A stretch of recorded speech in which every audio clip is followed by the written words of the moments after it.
आचार्याय खामणा सूत्रम सूत्रार्थ आचार्यादि श्रमापना सूत्रम आयर्य उवजाय सूत्र मूल पाठ आयर्य उवजाय शिष्य सहाम्य कुल गणेय जे में कई कसाया सव्य तिव्यण खामेमी सवस्स सम्मण संगस्य भगवो अंजलिम करय शिष्य सवम खमावैता खमामी सवस्स अय्यम्पि सवस्स जीवरा शिष्य भावो धम्म निह निय चित्तो सवम खमावैता खमामी सवस्स अय्यम्पि।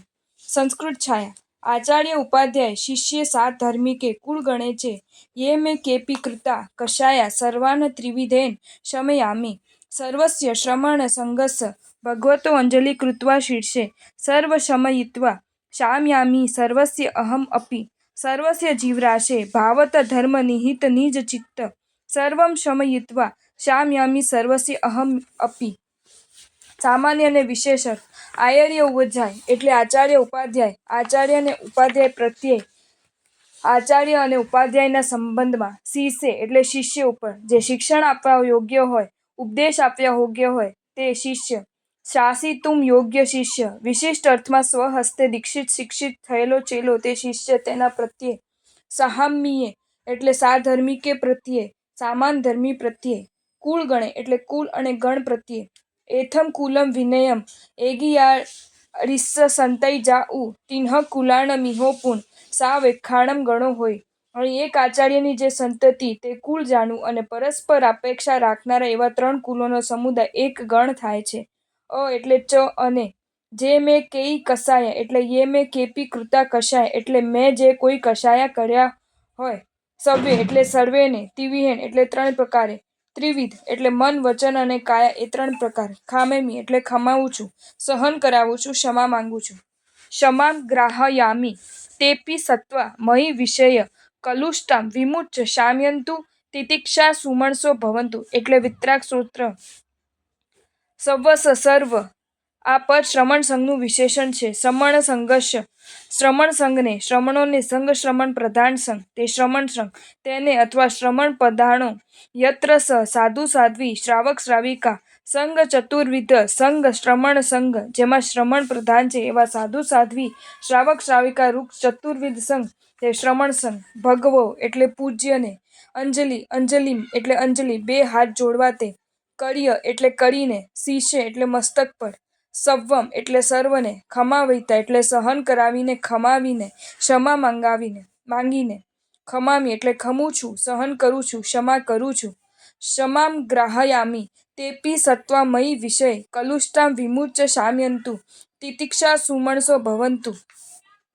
સવસ્સ સર્વને અહયંપી એટલે હું પણ જીવરાશિસ્સ જીવરાશિને જીવરાશિ એટલે જીવોનો સમૂહ 84 લાખ જીવ યોનિમાં રહેલા જીવોને ભાવો એટલે ભાવથી ભાવ એટલે અંતરના ભાવ ધમ્મ નિયત ચિત્તો એટલે ધર્મને વિશે સ્થાપ્યું છે પોતાનું ચિત્ત જેણે એવો હું ધર્મમાં નિહિત તે ધર્મ નિહિત નિજ ચિત્ત પોતાનું ચિત્ત નિહિત એટલે સ્થાપન કરેલું મૂકેલું ધર્મમાં નિજ ચિત્તને સ્થાપિત કરનાર.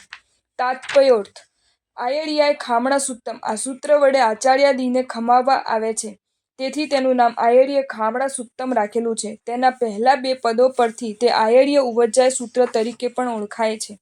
આયર્ય ઉવજાય થી ખમાવી લઈ આયર્ય એટલે આચાર્ય પ્રત્યે મેં જે કશાયો કર્યા હોય ઉવજાય એટલે ઉપાધ્યાય પ્રત્યે મેં જે કશાયો કર્યા હોય શિષ્ય એટલે શિષ્ય પ્રત્યે મેં જે કશાયો કર્યા હોય સહામ્ય એટલે સાધર્મિક પ્રત્યે મેં જે કશાયો કર્યા હોય કુળ એટલે કુલ પ્રત્યે મેં જે કશાયો કર્યા હોય ગણ એટલે ગણ પ્રત્યે મેં જે કશાયો કર્યા હોય તે સર્વને તિવ્યેન મન વચન અને કાયાથી હું ખમાવું છું. આચાર્ય પોતાના હાથ નીચે રહેલા સાધુઓની વારંવાર સાર સંભાળ કરે છે. તેમને સદાચારવાળા બનાવવા તેમના દોષોનું તેમને સ્મરણ કરાવે છે. તે સાધુઓના ચારિત્રમાં અતિચાર લાગતો હોય કે અનાચાર થતો હોય તો તેનું નિવારણ કરે છે. તે સાધુઓ પ્રમાદમાં રહેતો હોય તો તેમને ઇષ્ટ ઉપાયોથી સન્માર્ગે વાળવા પ્રેરણા કરે છે.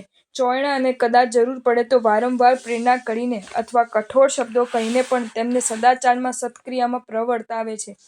પડી ચોયના એથી સંભવ છે કે આવા કોઈ પ્રસંગે આચાર્યએ કંઈક કહ્યું હોય અને પોતાને ન રૂચ્યું હોય તો એમના પ્રત્યે મનના ભાવો કલુષિત થયા હોય તેથી ક્ષમા માંગવાના પ્રસંગે સૌથી પહેલા તેમને યાદ કરવામાં આવે છે. જૈન સંઘના બંધારણ મુજબ તેઓ બધા સાધુઓમાં વડા ગણાય છે, એટલે પણ તેમનું સ્મરણ પ્રથમ કરવામાં આવ્યું છે. આચાર્યે સુપરત કરેલા સાધુઓને શ્રુતનું અધ્યયન કરવાનું કામ ઉપાધ્યાયનું છે, એટલે તેઓ સાધુઓને નિયમિત ભણાવે છે. તે પ્રસંગે કોઈ વાર ભણવા માટે ઠપકો આપ્યો હોય કે બે કઠોર શબ્દો કહ્યા હોય તે ભણવા જોગ છે. આ વસ્તુ પોતાના હિતની હોવા છતાં સંભવ છે કે પોતાને ન ગમી હોય અને તેથી તેમના પ્રત્યે કોઈ પણ પ્રકારનો કશાય થઈ આવ્યો હોય, તેથી બીજું સ્મરણ તેમનું કરવામાં આવ્યું છે. શિષ્ય વિનયથી નમ્ર થવાનું છે, બે હાથ જોડી લલાટે લગાડવાના છે અને ગુરુના અભિપ્રાય પ્રમાણે વર્તવાનું છે. તાત્પર્ય કે તેણે ગુરુને વંદન કરીને તથા તેમનો ઉચિત વિનય સાચવીને તેમની પાસે શ્રુત ગ્રહણ કરવાનું છે તથા તેઓ કાંઈ પણ પૂછે તો વિનયથી હાથ જોડીને તેમની સામે ઊભા રહેવાનું છે અને ગુરુને સંમત ન હોય તેવું કાંઈ પણ કાર્ય કરવાનું નથી. તેથી શિષ્યને વિનય રહિત, અભિમાનથી અક્કડ કે મનસ્વી વર્તન કરતો નિહાળીને ક્રોધ આદિ કશાયોને ઉદ્ભવ થવા સંભવ છે. તેથી ત્રીજું સ્મરણ તેનું કરવામાં આવ્યું છે. જ્ઞાન આદિ ગુણોમાં સમાન હોવાના કારણે જે સાધુ સમશીલ કે સાધર્મિક છે તેનું વૈયાવૃત્ય શરીર શુશ્રૂષા વડે, અંતરંગ પ્રેમ વડે, ગુણની પ્રશંસા વડે, અવગુણને ઢાંકવા વડે તથા આશાતનાનો ત્યાગ વડે કરવાનું છે. એ પ્રસંગોમાં કોઈ કારણે તેમના પ્રત્યે કશાયો થયો હોય તે સંભવિત છે. તેથી ચોથું સ્મરણ તેમનું કરવામાં આવ્યું છે. પોતે જે કુલ અને જે ગણનો સાધુ છે તેના અંગેની વિવિધ ફરજો બજાવતા અને જવાબદારીઓ અદા કરતા કોઈ કારણે કશાય ઉત્પન્ન થયો હોય તે સંભવિત છે. તેથી પાંચમું અને છઠ્ઠું સ્મરણ તેમનું કરવામાં આવ્યું છે. આ રીતે જેમના સહવાસ કે પરિચયમાં આવવાનો પ્રસંગ વધારે બને છે તેમના પ્રત્યે સેવેલા કશાયોની ક્ષમા પ્રથમ માંગવામાં આવે છે. સવ્વસતથી લઈને અહંપી કશાય પ્રતિક્રમણ કરનારો સાધુ આગળ વધીને સકલ શ્રમણ સંઘને ખમાવે છે. તેના અંગે તે કહે છે કે મસ્તકે હાથ જોડીને પૂજ્ય એવા સકલ શ્રમણ સંઘની ક્ષમા માંગીને હું પણ સર્વેને ક્ષમા આપું છું. એક આચાર્યની સંતતિ, એક ગુરુનો શિષ્ય પ્રશિષ્યાદિ પરિવાર, એક ગુરુની આજ્ઞામાં વર્તનારા તથા સમાન સામાચારી પાળનારા સાધુઓના સમુદાયનું એક કુલ ગણાય છે. પરસ્પર અપેક્ષા રાખનારા એવા 3 કુલોનો એક ગણ થાય છે અને એવા તમામ ગણો ભેગા થઈને એક શ્રમણ સંઘ બને છે. એટલે પ્રત્યેક સાધુ શ્રમણ સંઘનો સભ્ય છે.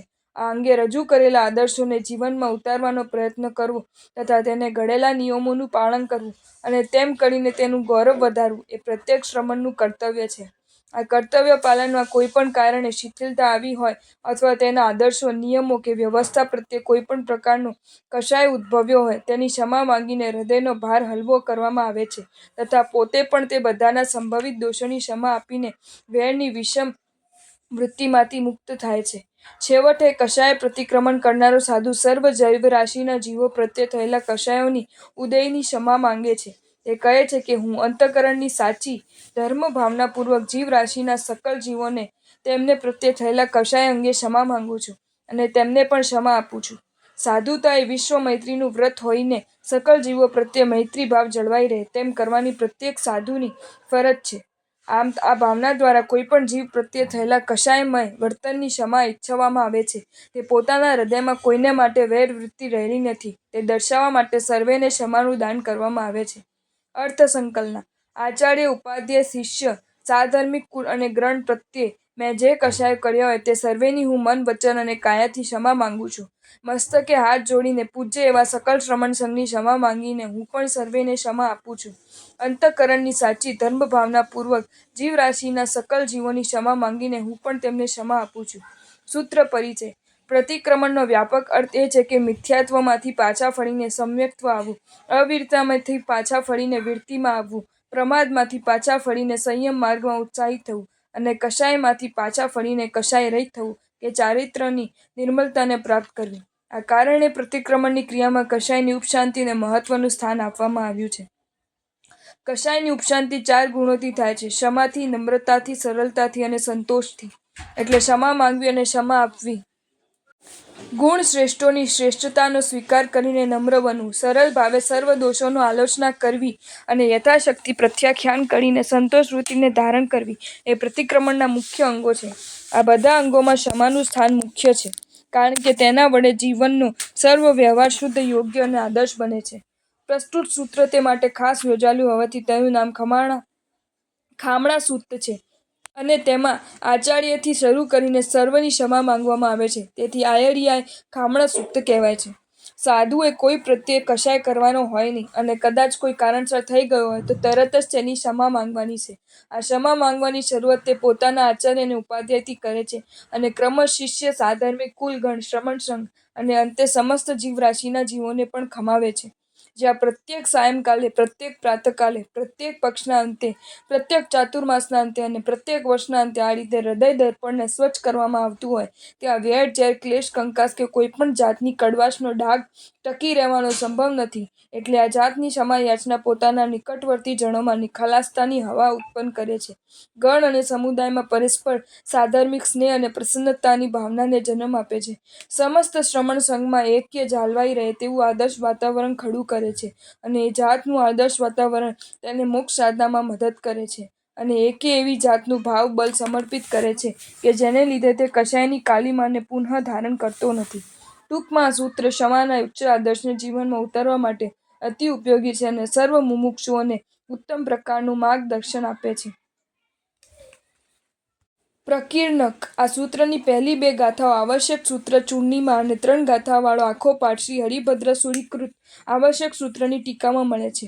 શ્રી હરિભદ્રસૂરી વિરચિત પચ્ચવસ્તુ ગ્રંથ આવશ્યક વિધિ પૃષ્ઠ 77.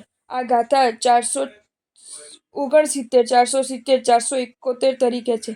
સંસ્થારક પ્રકરણિકમાં ગાથા 104, 105, 106 તરીકે પણ આ પાઠ આપેલો છે.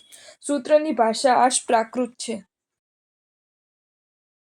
જો તમને આ વિડીયો ગમ્યો હોય તો આ વિડીયોને લાઈક કરો અને મારી ચેનલ જૈન ફેક્ટ્સ એન્ડ સ્ટોરીઝને સબસ્ક્રાઈબ કરો. ધન્યવાદ.